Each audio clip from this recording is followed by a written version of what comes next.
Hey, hey.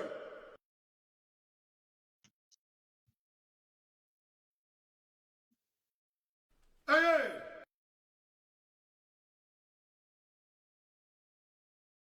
hey.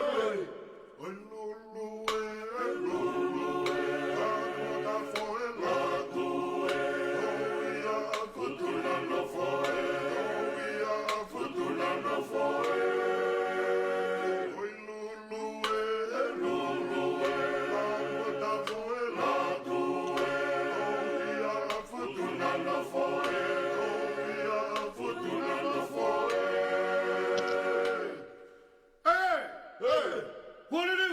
Hey, yo. Are you a little dog?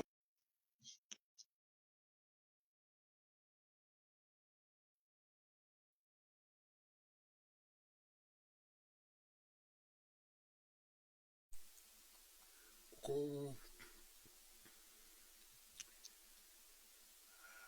whaitolou ki he iai i he tumbu o iai kotoa pe i he universi. Ko whaitapua atu ki he hau e whanua mo hongo apa e hau ki whare moheofu. Ha moheofu ki whare lahi. Pe he ki he hatala whare. Ha maafu mo ngai haa kotoa pe totonu ke whakatapua. Ia o kou whatapu ki he kere o kakai tupu ai whanuani o kou whauhaat me mananga Kempela ai Loau University. Ai a koe kere mo e whanua aini o matakari nana wara. A kou whapapa ke tahine princesi ko lato fuipeka tuko aho. O kone mai mo a koheni pepe ki he kautau e whanua. Aho katoanga mo lato kefu pe me Kempelani mo e whare amatapure, ka mai tala whikaulahi o Tonga ke Australia, ke tui halangi ngie. Ka maa whuke kautaki lotu, ki pare mia mo e pureanga e whanua koe ni, pe ke pare mia mo kabineti o Tonga, pe he ki he Tonga kotoa pe mo mea mai, pe te mo mea mai ki he porokalama koe ni e ka hau, pe me he Facebook a, pia e tuwatu foki ki he UTUP. Kai ke o kou i he ni ke whakahoko ai tātaranga re palo au, i tau polo kalama whakaluku fua ko ia koe polo, koe polo kalama te fua whaifio alo au isa. Kai ke ko i he ni pia mo Holosini wata, pe ko tupou molotuma ko ia o ku nei Tonga, ko sea ia o e komiti halo au i Tonga, pe ku whaito ke tāmi ai i he Tongan culture. Kai ki mua ke mahoko atu ke matala noa ke a uka veinga e whanua, ka ko whaambe e tupou molotuma ke whai mai pēha ki ongo ki ngā ue whatotolo whako i o i Tongan culture, pa koe anga whakatonga e tala e whanua, e miho o ngā ue koe na ki o toke ta toki hoko at malo. Malo video e wawalu, Profesa Fertase Siwala Tani, ka malo e whai mai ngā ue me i o tumulina, he toi ngā e kau aki e tau sino ngā ue, mo poate. Ia kou whawhai ma veke ma o whainga maari he vai tāo e tau ahi pō tatala ki tau aki mo tau whanua. Tau hange ko ia tanga maheni he tangahi polo kalamalahi. Ko tala noa i o e whakaukau o walo ko e whehui e tau pou ki whe. Ai ko e whehui ia ki a pōngi pe kaha o. Ka tau whehui ki whika ua rewa mi e tau pou ki whe i a pōngi. Ko e ahoni ia ai ni ta lotonga manao ai ia mo ta ke ma wiwi a honi e hae mea e whai i e whai whehu koe Pea ta aha ke a pongpong o walo. O ki isi ofi pe te taho upi pe. Pea koe whihu i rewa. Me hono uraki ki he ua, ko tau tolo e aho ni, ki he tolu, koe haa e a pongpongi. Koe whihu i uraki, ko haiki taua, pea nā ta hu mai me whē. Koe ka weinga koe ia e Professor Lafitani, ta tālanga i tā tuolahi, pea wā i tā tauhanga whamore ki hono tālanga i. Pea koe tui ka ngeko whihu i o kui whē ai hui whafotunga ka i a oni. O ko alu e po walo au ke he ngā hi kupu, nai osi ai pē ka au toe māmangia, pea mo toe loroto ange. Pea ka nge koe rea ko koki e kau kolosofa o ke tānoa hapa he ki ai. Ho wakai ha mea, pea ke toi unu wakai, pea ke toi unu wakai, pea wikai ngata e hui wakai ko ia. Kai toki ngata pē po walo e aha koe ko ta tau mai ai. Pea ta whanonga ke kawai e taha, pea tuka turewa e ngahi. Wakai ko ia ke hoko atu, ko tau ngahi hako tupu. Pea moe kau wiritaki ke nauhanga o atu e fo i viviri ko ia, pea ko e fo i te kumi ko ia, i hato e kahau, o toi māmangia. Koe ngahi he hui koe po walu ko tui, te uki watofa tā aki. Nā tā hanga whoki o haha o mai e ngahi whanua, koe mata o kui pe poko e ngahi whanua o e civilise nai, koe uhi nā nau hanga whanawi mai e mea koe ni uraki koe tohi, ilo mea he anga whotu. Koe talanoa e tangatau, i kei talanoa tu hungotu peka, talanoa tu tohi.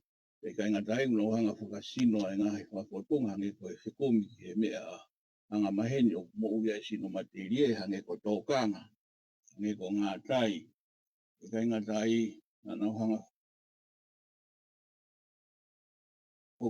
whakasino mo ngahi tala muaki koe haa o tua. Koe ngahi whakaukau koe nā ta hanga o tālanga i mai e po walpa te wate whaki kupu tō lalahi ai. E hange koe kau o ispite, kau pepelo, pepe ke kau India, pepe ki China. Pena tamana koki ke kau o Inikasa mo e whahinga haa koe i Amerika Tonga. Tana ta lahi halapalawi mai koki ki o ta ki moana. E sonne koe o ki tau tolu whakai moana, koe uhi koe ngahi whakaukau. O mai mau pē ke ho ata ki he kau he matanga, ke kau whanongo, ai uhinga o mea koe kia tālanga. Koe kawenga rewa nau tāna ki hake, e po walu ko ngā e whokia moana, koe civilise ia. Pea koutui o kei rewe whakaukau na o hake ke tāna ki mai ki konga koe o kua o kei e whatokolo. Koe whanua au tau ipe, e hanga e tau Garea tau whanuani koe haa o e haa whakalangilangi ia. Koe kakaina e whakatop tāpui, ai o tau kei tapua ai o huia e te whanuani koe whanua o ku tapu. Koe uhi ko hono ngahi muaki, maari e o koutui o ku whakasino ia o wheha aki ki pe me ngahi whanua koe na tāno ki ai. Nau whehau aki pe koe pe hono tala muaki pe he. Te matamata rewa kia te au e po waru ko tānaki mai koe sino ia hono o ono, pe koe fitu, i ngai civilise ko, tau tāno ki ai, pe te ki ta tāno ki ai. Pe te upehe pe koe fitu, o kuia koe kukai na i heni, na anau i heni, pe aku nau ke i heni pe. Neke ke na huna tome fitu. Koe whakaukau ia kou tui o kou hake, tānaki hake. Pe aku ngahe fo i urunganga tala noa ko ia o whilala vei pe amu ngahi. Hatotoro, kau sainisi, o siai pe whoki tala noa mutua. Pe ia, ka ko o hake ia he kuhu.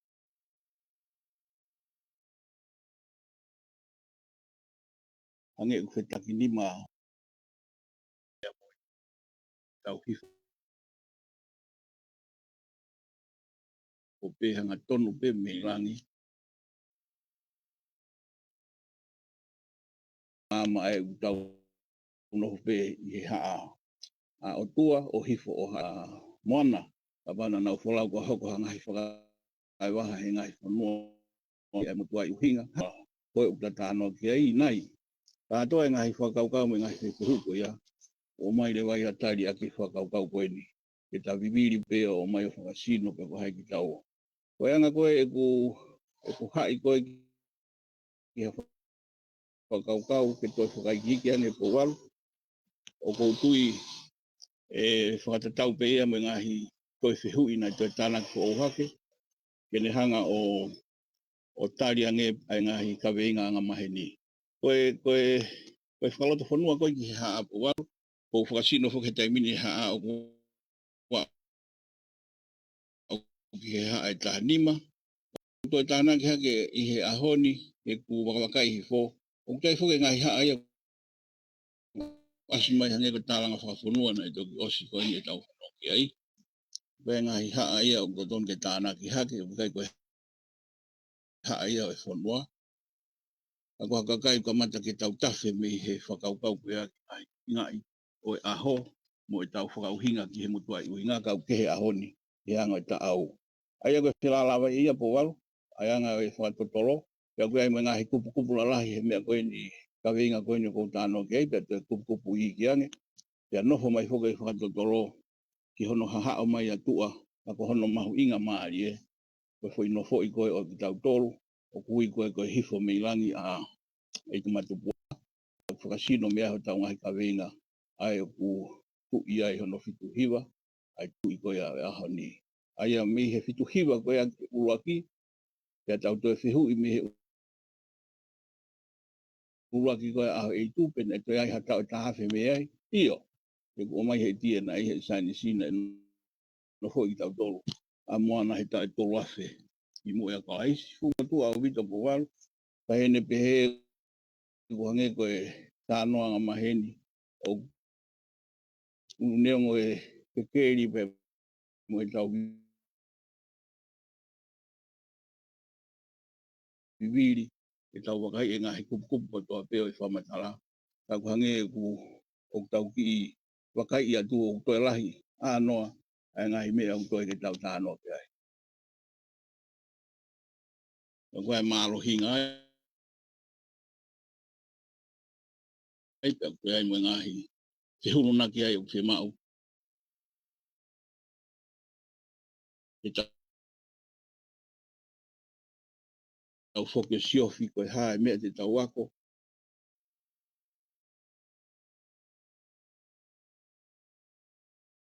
I he tau hu ki he a pongpongi. Ka tau ngawe ki hei ahoni he tau kei awe. Koe aunga ia e tau hahao mai o e ane a whi. Ko tui po maru pe kou tari atu ho whihui. Ka tuki ai whakai kiki. Ka hoko atu ki ai kukua. Malo e Professor Lafai.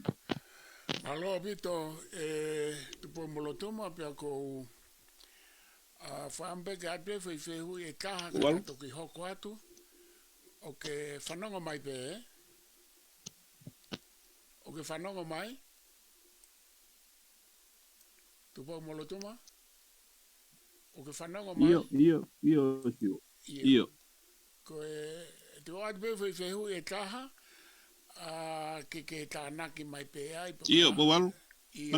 Whanongan pe. Ki mod pe ka ko whanongan pe.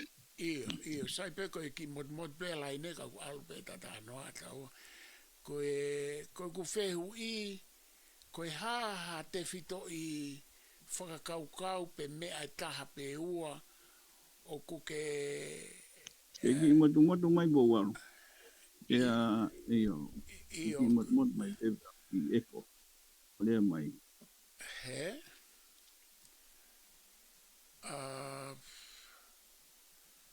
Ok. Tare ange ke utoi ki sio ange kata toki hoko atu.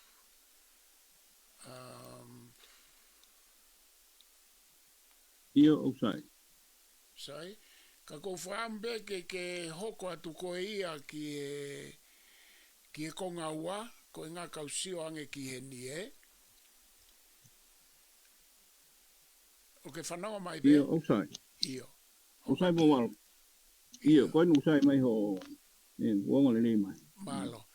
Hoko atu koe ke konga Ia. waka, na ai pe e ku whehu ina ai ke whai atu, pe koe ha whainga whakaukau, pe koe mea e taha pe ua mahu inga, ku ke o sisio ki ai mei ho o fo i whakatahai koe ni ai whekaukau aki, ai ngahi whonuawa o mai ki tonga i ono nofo i.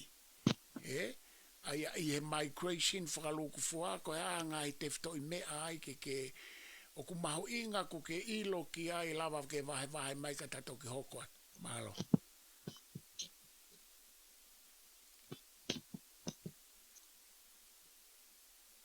Ia, malo e pawalo o motu peka koutu i hanga te ako kumau i ho o whehui anga koe tau holau mai, koe tau tupau mai.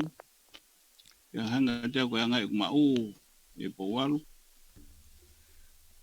Io. Ia moha mea o kumahu inga i he fo i tupau ko ia, ia mohanga o e tau wakauhinga o kun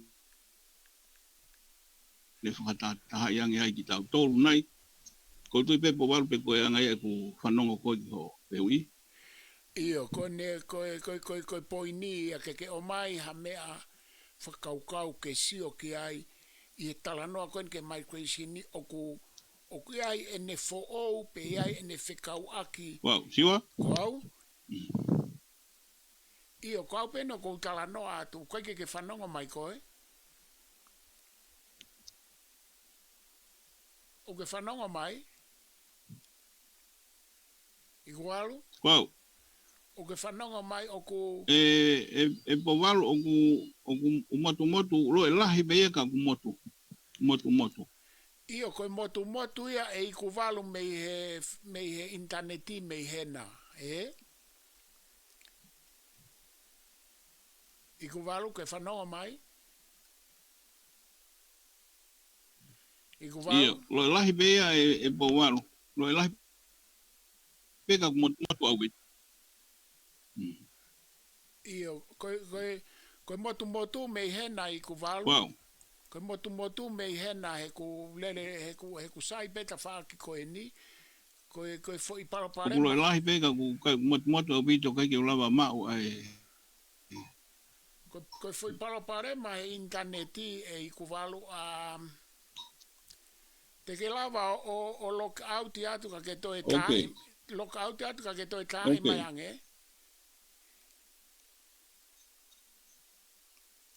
Ke ki hu ki tua pa ke toi tae mai. Ke whanonga mai. Te ke lava hu ki tua ka ke toi tae mai. Ia, oksai. Ia, oksai ka tamtenga pe hu atu.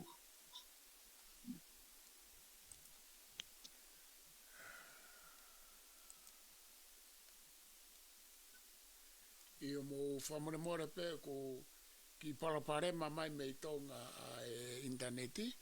Ka koe ni o kou kore ki a tupo molotuma ke ki kātake o huu ki tua. O toe tae mai pe lava ai o huu le lei mai mo ongo le lei mai a ene talanoa mai pe a mei tonga kātake. Ka tau ki taritari ki ai ke huu mai pe a mei tonga koe ni o kou whangongo ki ai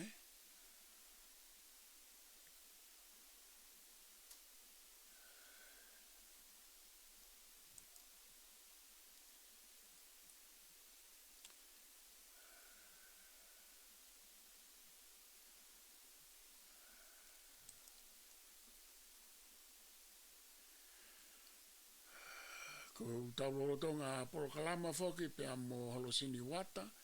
I loa ko tupou molotu maa pe a mei tonga. Mananga tonga a lo au. Pe koe kawe inga koe whata anoa ke tuunga ne whatotolo toke tā.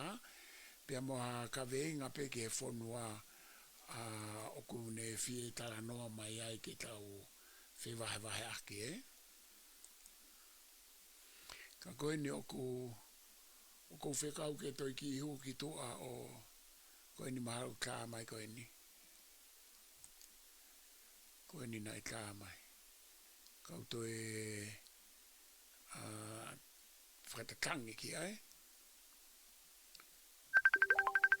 Ia koe ni o ku rea.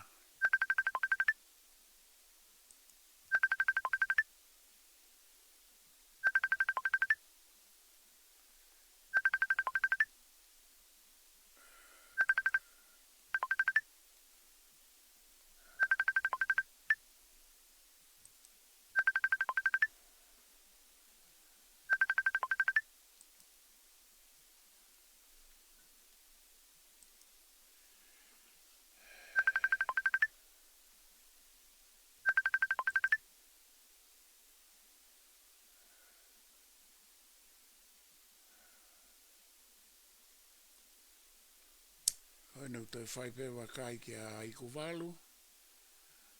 Mu whamore pe ki motu mai lai ne pe me tonga.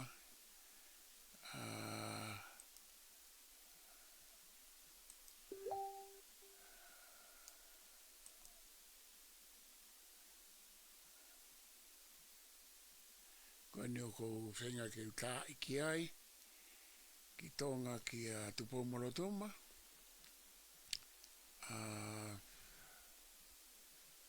Ofa peke tau lava hu e fo i telefoni koe ni.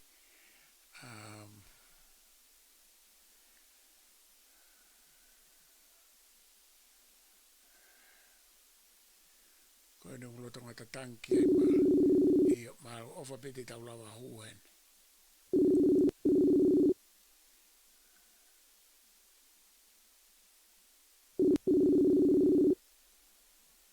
Iku walu.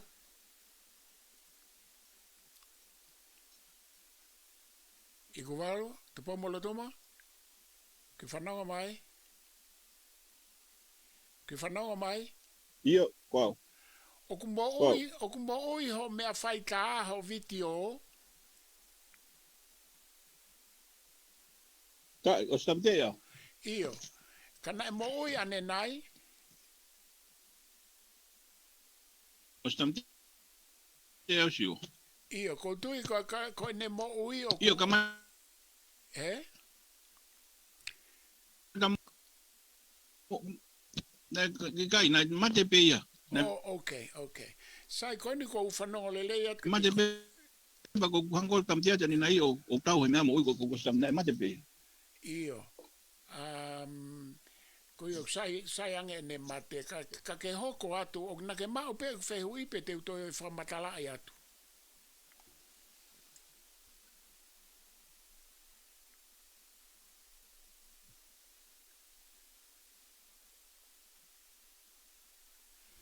Kuwalu?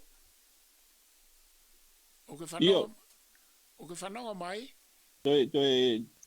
Toi whahako mai pe po wau. Io koe kutokanga atu ki o whakatotolo koe na ho kamata mai ho tā noa ke ngā civilization motua pe mo e whewholau a ki o au mai koe ki tonga. Koe ha mea o ku ulo a ki tau whaita tau. Wow. Pa koe ha mea o ku fo ou i e fo i ngā ue koe a ko ke whai. Ki ke wahe mai. Io, Io, o whanonga atu. Io pe hoko atu. Ka pati ke te mai pe ange whehu i. Io koe ku whehu i pe koe ha mea fo ou ko ke si. Io koe ni o ko lotonga tā noa atu.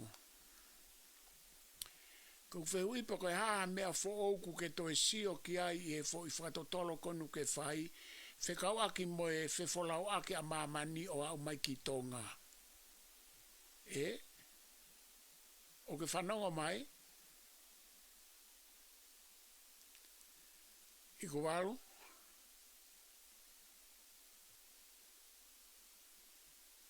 Iku walu.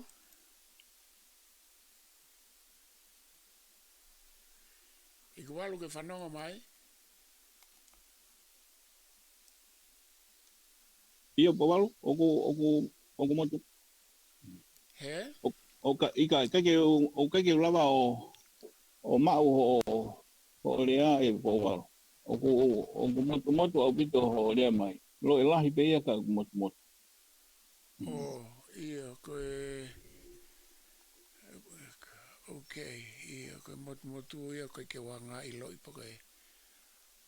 Koe pare ma koe nia interneti. Ma au sai ke ta malolo kai to e whaasio. He kukai ke ngā wererei e interneti. Eh? Oksai. Io, Io. koe ngā... Oksai. He ko lea mai koe ni o koe lea mai taimi. Io. Ko lea mai koe ni na ia motu au pito.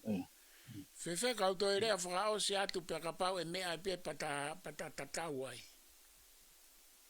Io. Peisa. Io, koe ku wheui pa koe haha mea fo ou, pe koe whakau fo ou, hange koe mea u tau whai tatau ai, pia mo ngai civilization mo tu a i e whewholau aki, pe koe migration. O kuongo atu ia?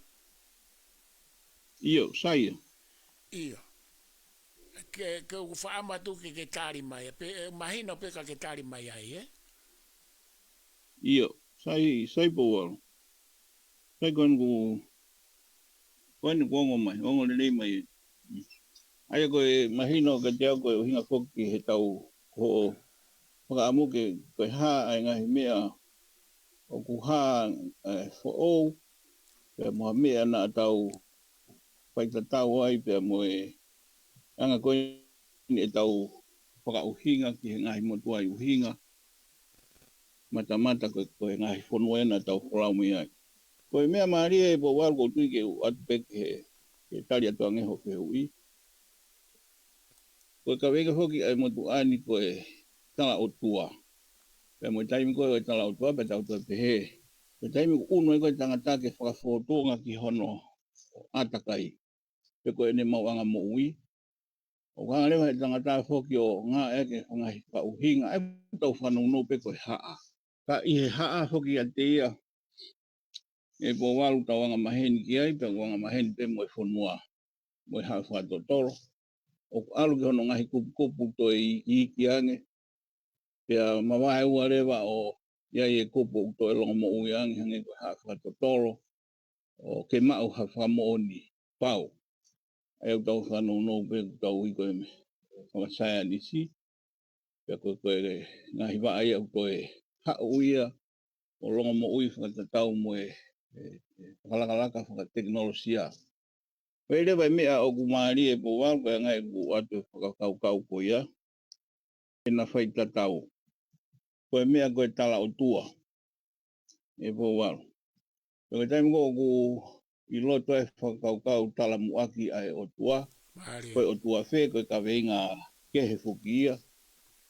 Ka koe pehepe o tua e kui mamani whoki po walo e whaamano whaafe ape. Kaya ngai e kumana tui, i e taimin whoki e malawa ke toi lahi ang. E ngahi urunganga whaafonua o mamani.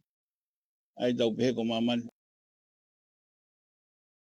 Taimin maha whakao whea tuia he walu piliona.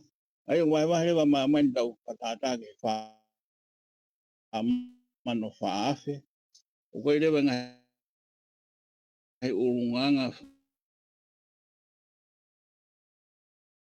whafonua oe tau pehepe ngā pe ta ka winga koe haa. Ai koe haa koe haa koe hona ngahi o tua. Pe koe haa o hona o tua koe ka winga ia ku tawanga maheni peke koe no tālanga i. Ka koe meni hia koe ke nau tui o ku whekau aki e nau ngahi pununga mo ui mo ngahi whakauhinga pia mo whakapatonu ki haa o tua. Ka koe pe e ngahi sino ma whai lahi ange i ha tangata. Ai koe taimi whokia e po walu kuia i uhinga koe ai tangata ki ha whakaukau. Pe ko hasino tai haa mai o kumarohi angi a te ia. Te au tau i whanau pe ia. Koe o tua. Koe ka wenga koe ai mo walu na ui ui whoki ai. Pe a koe whaitatau ia ai tau osmahen mo ia. Ai koe ka wenga ia o whaitatau mo ka wenga i taha koe e po walu na ta o hake pehe talu e ta kamata. Ai whakaukau koe ni o mo ui i tau pehe pe i kai ke more ai materie. Kai toi ui mai ia i he lau maari. O na waka o ai materia ia mo lau mari. E pos mahino foke lau mari ia ko lau mari mo i bua. E ngahi tui i tala o tua. Au toi mo whakau ko asi lahi taha he kau ispite, civilization he kau ispite. Ka neongo ne ha me he kau imu aange he kau Fenisia po walu. Ai mo ui ko ni tau i ko mo ui. O toi tupu ai mo ui, i he mo ui. Neongo koe tau pehe koe ai fuefu foki o e kumanpuna koe ui koe Finiki me he kau Felicia. O kutupu mea e whakaukau koe uohi he lo tua ui koe mo ui. Mi he fufunga mo ui po koe whapalangi foki koe resurrection. Pea koe kakano foki a lotu whakaistea. O kuhare wai henga civilization ke he po walu i he whotunga o e mo ui. I he whahinga fufunga mo ui. Kau whatata o kai ko ha tangata kau ha mai henga sino ke heke. Heke, kau foki mai ke whakaukau. Po walu. Koe foi mea na umaare i ai pe au toi ki i unu foki o siofia nge a kau ispite. Tuke he kau Finisia e hanga hulu e anga civilization e kau ispite. Kaka kau ispite na nau hanga foki o langa ngahi pila mita. Pea nau hanga amanaki koe nau ngahi hatu i pe koe kau whelo. O ku wholau peho no mate ie. Kau whatongai po walu pe ka wenga o kui te tato foki mai ki loto. Kau hanga peo atu ke tari yang ngeho wheu i. Koe whakaukau o kou tui na uhinga e tau wholau. Koe tau whekumi ke he whanua mo uia lau maarie. Pea na waka o pemo nau materie. O kui kai fie mawai ke hange ko tau he pelu. Mala ala pe whakau he pelu koe lau maarie u whanonga.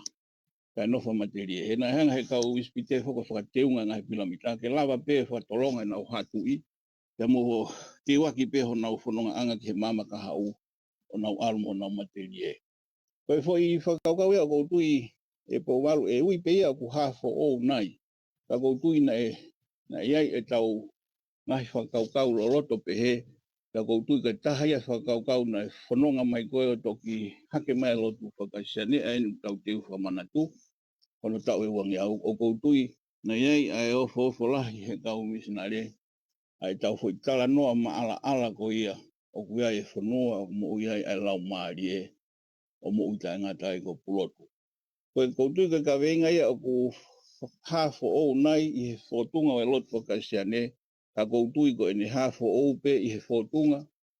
O hanga whoki he lotu whatau whakatata hanga he ngahi whanua hau o toi nevea whoki e ki pura ngā Isleri. Tau peheko Persia, Papilone. Hoko mai ki e kau kariki, pa peheke kau Roma.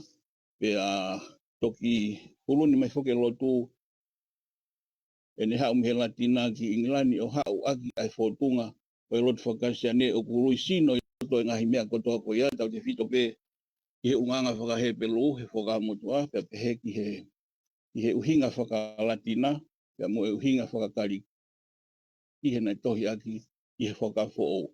Kone whanonga mai koe po walu e ne tō mai koe ki loto i a tau tolu ne hanga whaikau misionaria toka i ki he whakauhinga ai mea koe uho o ngahi kano uhinga o ngahi whanua koe ni o kunau tatau he whakaukau e mo ui ai materie e koe whakauhinga ke nau toe whaitaha ngea i koe lau maarie ko mo ui tupua o tau tatau he fwoi whakaukau ko ia.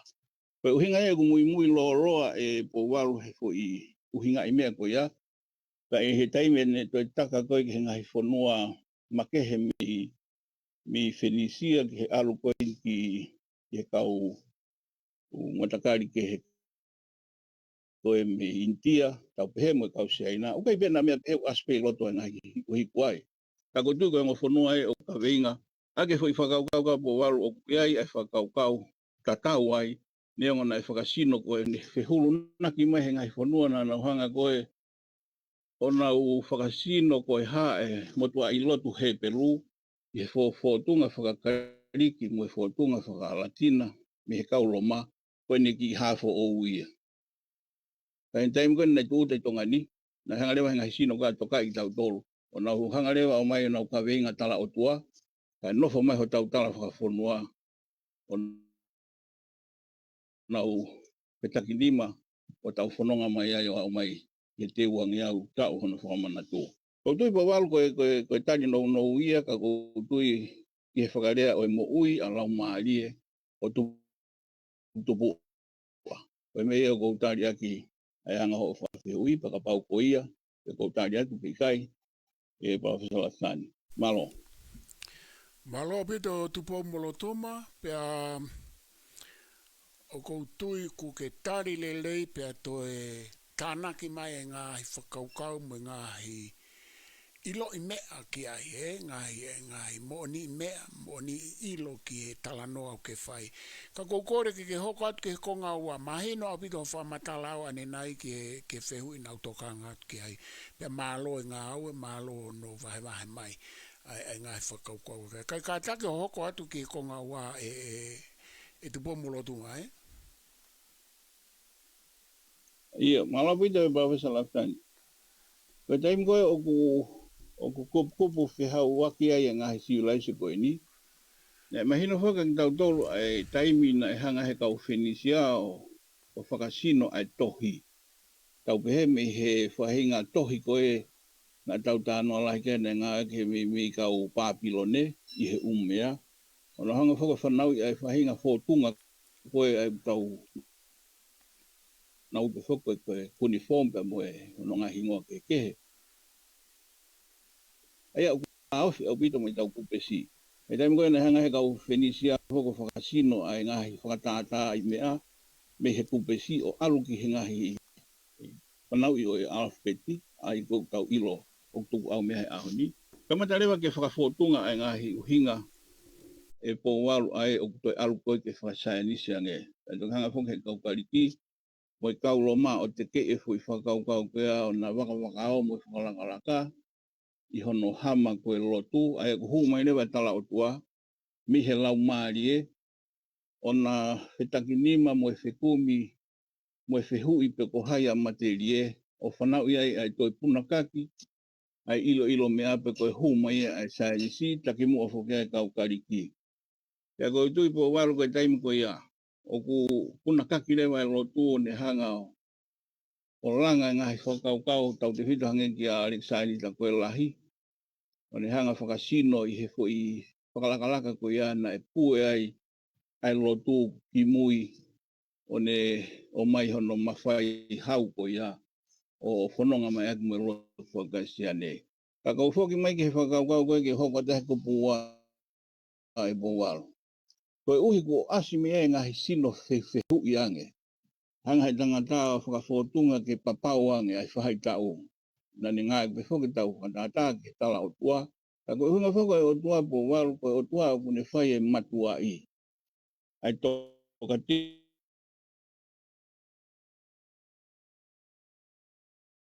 teu o ngā tai pe mo tōkanga. Ai tau whatata koe mau anga mo ui hangi ko naila tau whatata tau whatano wa. Iai, koe wai tawhi naila koe mau anga mo ui e kau ispi te. Koe uhi una uhanga toka i hono ngai pununga whetu u. Ko ia kune tala koe nau whehokotaki o hawai pēe ngahi whakaukau kou te tānoa ki ai. O koe sino mawhai ange pēr nau whahingoa pe hoki. O nau ia koe ngahi ha o tua pe ngahi hingoa ke ke. Ka whafotunga ai e fo i uhinga koe ni ke toi alo whakatonu anga. Te aku hama mai le wai ai whanau i koe ni kawe i ngā. Kanga he kau ispite o nau hulu hoki ngahi civilization ai toi maanu hake. O toi matala ange he kau kariki. Te toi o mai mo ia mo i kau Roma. Ka hulu naki mai ai e po walu koutui ko hono kawe i ngā. Ngarea nou ko filosofia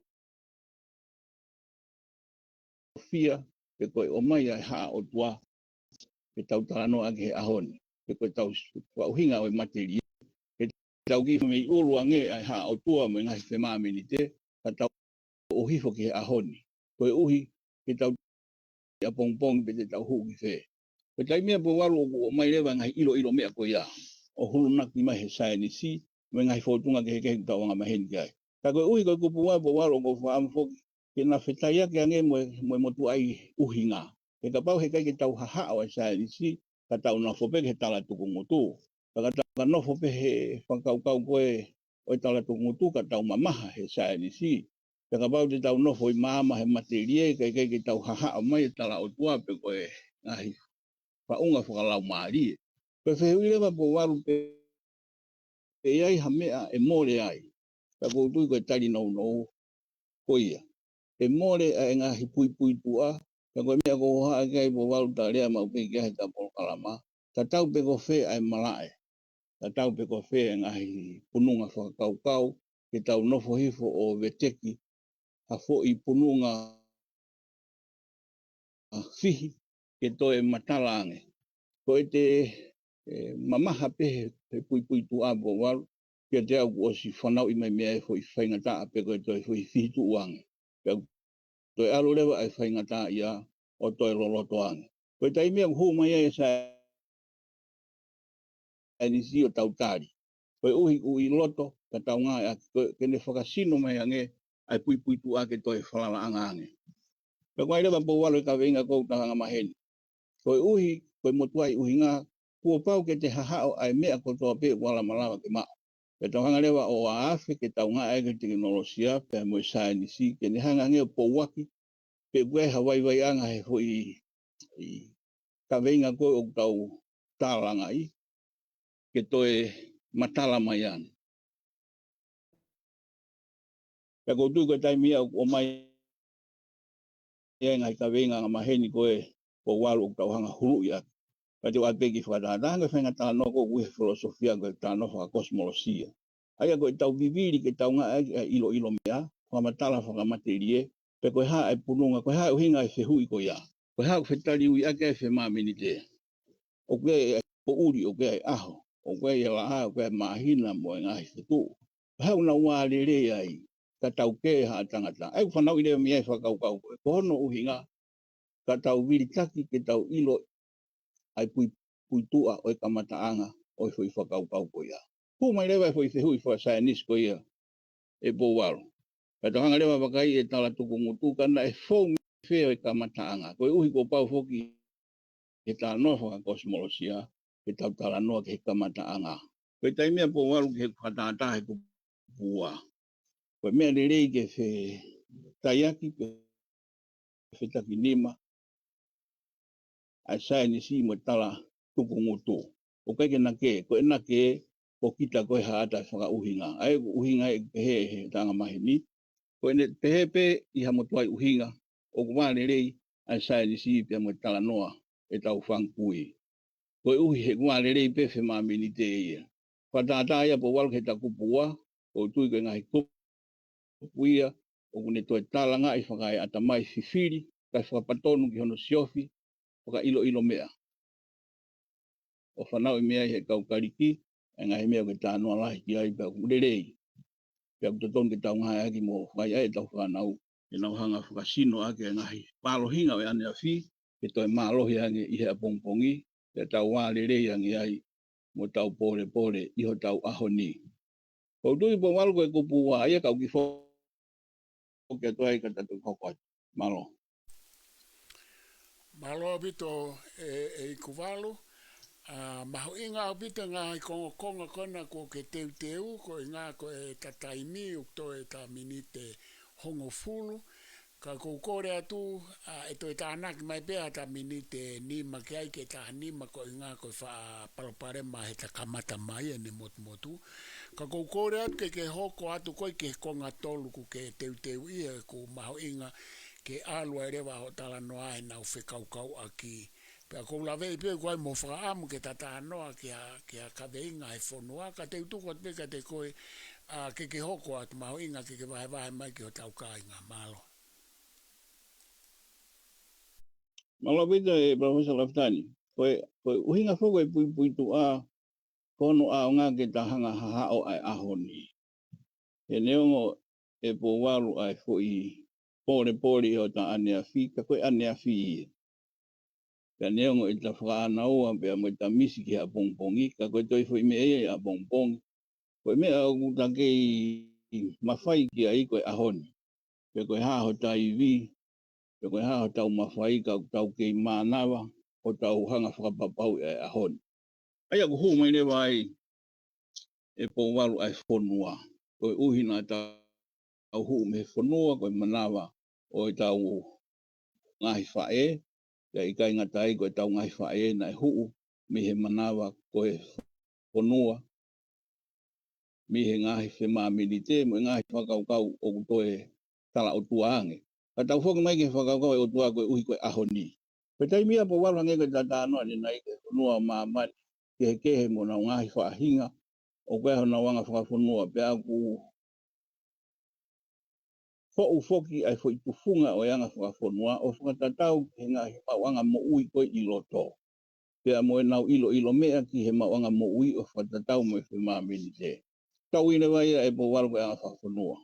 Pe a foki he moana.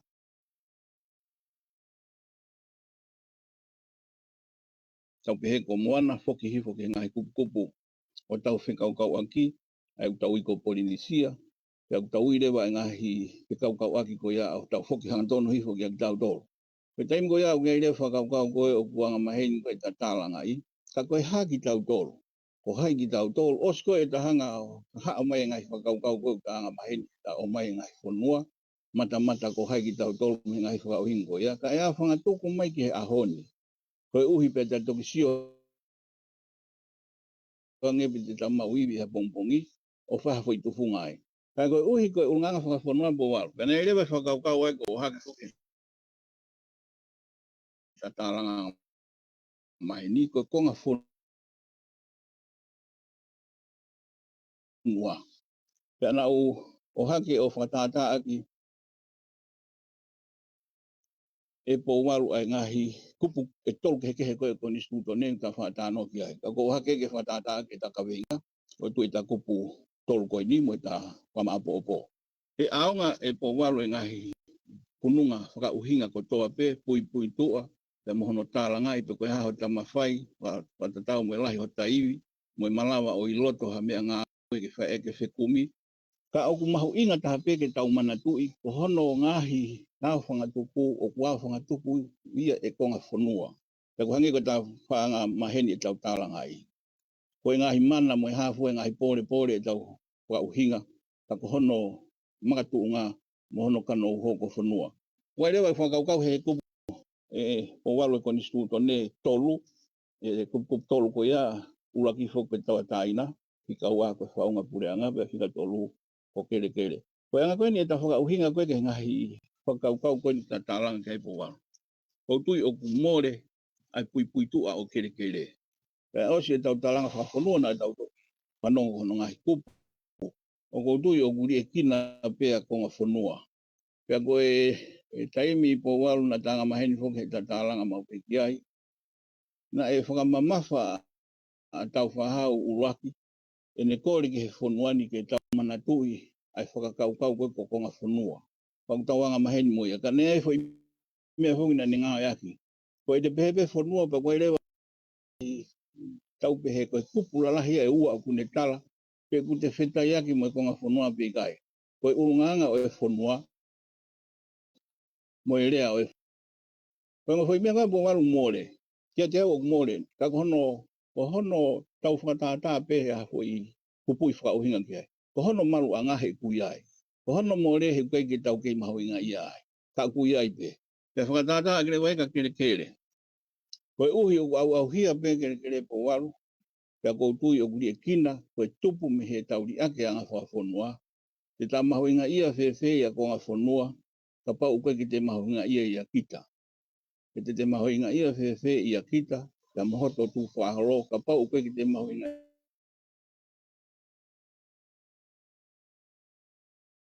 ia honoanga whafonua. Pe te anga e po waru o maho inga ia whewhe i he anga whafonua. Pe ko hoto tu whaharo. Ka pau koe ki te ilo. Ai anga e tala tuku ngutu. Mo ngahi tala noa. Na e o mai ake hui se kau. Ko taimea o ko wakai whai e po waru alo e aho. Pea mo ko tui koe hui whakarea o kutangi e whanua. I halanga hake whakamaterie. Ka ko tui po waru o kutonu ke tau tangi e whanua. Ki langa hake whakalau maarie. Ko uhinga pehe whakalau maarie. Koe koe lotu whakaisiania pe. Ka koe tau motua i lotu. e matala ange lot whakaisa ka pau te tau tālangai a pulotu mo ha au tua. Koe uhi o kuna waka au mai he koe mea e ua. Koe anga whakawhanua mo e rea. Koe mea nei whakawhora ki e tau whaawe tau walua. I he hufi o e whalea rea o e tau walua. Kai aha whanua au mōre ni rea. Kai aha whanua au mōre hanuanga whakawhanua. Koe whanua kwa e mōre. Tau pehe po walu tane ine ke whainga fua e te tuwange he toki konga whanua ke ngā wei ha muri. Ke te tuwange he toki konga whanua ke whahinga atakai o ku mamahi ai whangui me nau tatoka i mei pulotu. Koe uhi uraki koe ke te ilo ko hai whangui. Pia i pete ki i he kau aki moia ka unenef. Pika ua koe ke tau ilo tau wanga whanua. Koe ngahi mea ni he kumanapi he ahoni.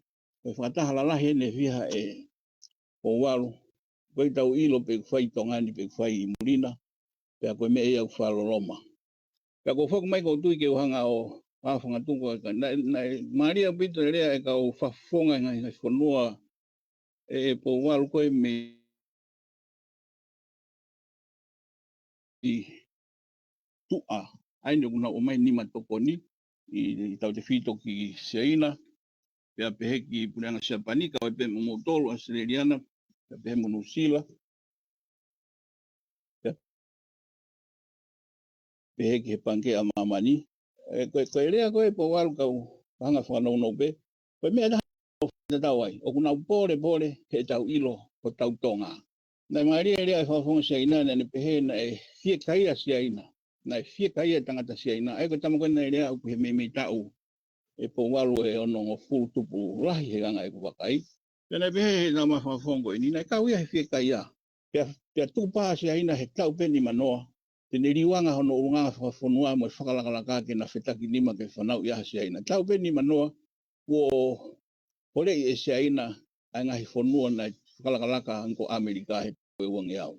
Koe taimi koe o kuhangai he whawhonga e po walu o ne whakarea hanga tonu o kunau tokai pe aku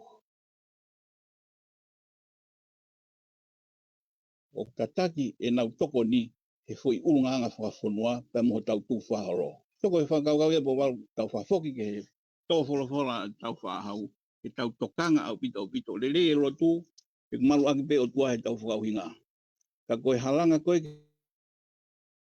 he whakauhinga ko hai e o tua.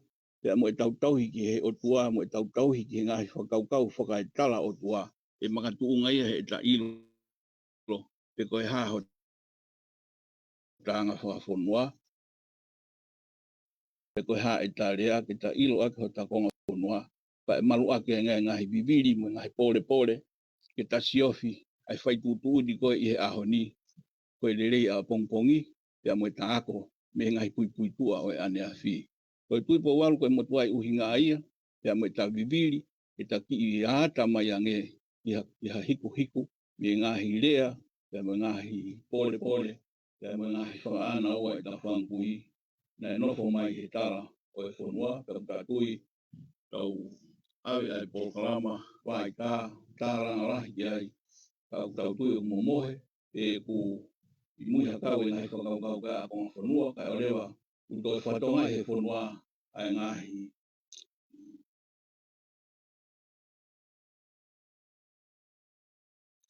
Kong ngā koloa ko ia, e mo ngahi pole anga ko ia, e ta pole mo a, mo tokanga, o ta matuai, e mo tuai uinga, ka e malu o ta halo tu. Ko tui po waru e ngai whamapopo, e a ko uhu ke ta waita, ka o ko ke toa ki hao whamapopo, ki ta tātāranga. Malu po whisalakan. Malo pito tupo molotuma pe ako famalo lahat ki kalano ke fai pe mo fama popo. Pe ko tu ka fe una pe ko ai nga whakaukau mo nga ka veinga i o awhunga tuku koni ki whekau ak mo whonua pe ko kere ai langa whakalakalaka pe wai nga whakaukau le leia pito ke toi hoko at ki ai mo tato e keri o loto atu i e foi whekau aki Koe hae ne tuu ma toi uwhai ki hiki o ke wakai me i tonga ki he tuu ai lana whalakala ka pia moe kerekere moe whonua.